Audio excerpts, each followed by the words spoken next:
এই দেখো বন্ধুরা, সকালবেলা আজকে ভীষণ গরম সকাল থেকেই। তো আজকে ব্রেকফাস্টে পান্তা ভাত খাবো, তার জন্য যে বানাচ্ছি এখানে আলু ভাজা। আলু ভাজাটা হয়েই এসেছে, কড়াইতে করছি, শুকনো লঙ্কা ফোড়ন দিয়ে আজকে আলু ভাজা করছি। এখানে রয়েছে অল্প একটু শাক ভাজা, এটা কালকে ছিল ফ্রিজে। আর এখানে পেঁয়াজ ছাড়িয়ে পরিষ্কার করে নিয়েছি, লঙ্কা, এটা দিয়ে একটু পেঁয়াজি বানাবো, কেটে এটাকে ঠিকঠাক করে নেবো এবারে। তো চলো আগে রেডি করি, তোমাদের দেখাবো। এই দেখো বন্ধুরা, আলু ভাজাটা হয়ে গেছে, ভাজাটা নামিয়ে নেব।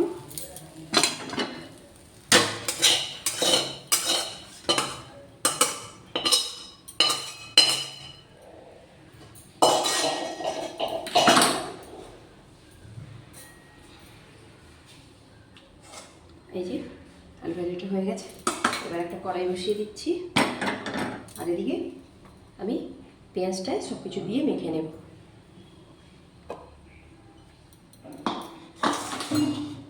এর মধ্যে প্রথমে স্বাদ মতো লবণ দিয়ে দিচ্ছি, একটু কালারের জন্য হলুদ দেব, আর এবার দেব বেসন। এটা দিয়ে আগে একটু গলে মেখে নিই পেঁয়াজ কাঁচা লঙ্কাটাকে। নুন আর হলুদ দিয়ে তারপরে এর মধ্যে বেসনটা দেব।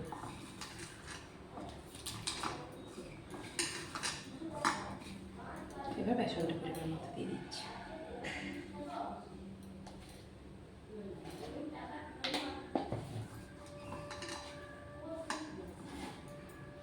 অল্প একটু জল দিতে হবে, কারণ পেঁয়াজ থেকে একটা রস তো বেরিয়ে আসে, অল্প একটু জল দিলে হয়ে যাবে।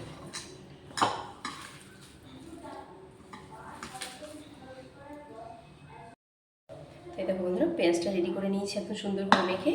এবার কড়াইতে তেল দিয়ে দেবো।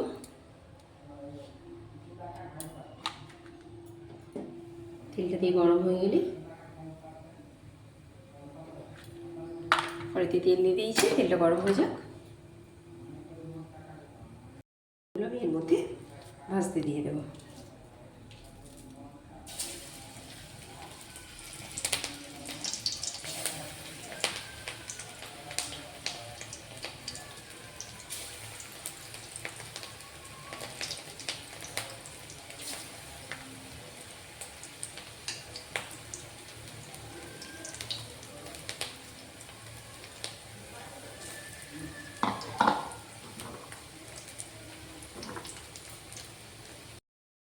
এবার এগুলোকে উল্টে দেবো। এই পিঠটা ভাজা হয়ে গেছে লাল লাল হয়ে।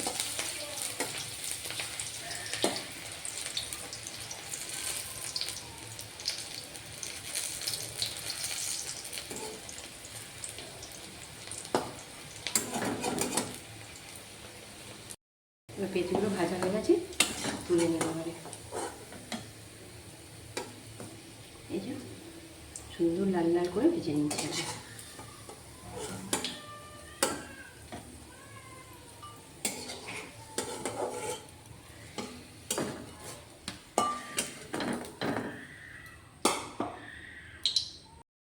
চলো বন্ধুরা, সব ভেজে রেডি করে নিয়েছি।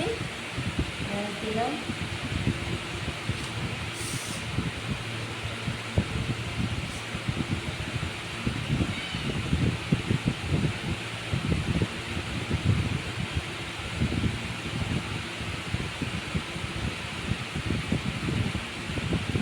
শাক ভাজা, এই দিয়ে আজকে সকালে পান্তা ভাত খাবো।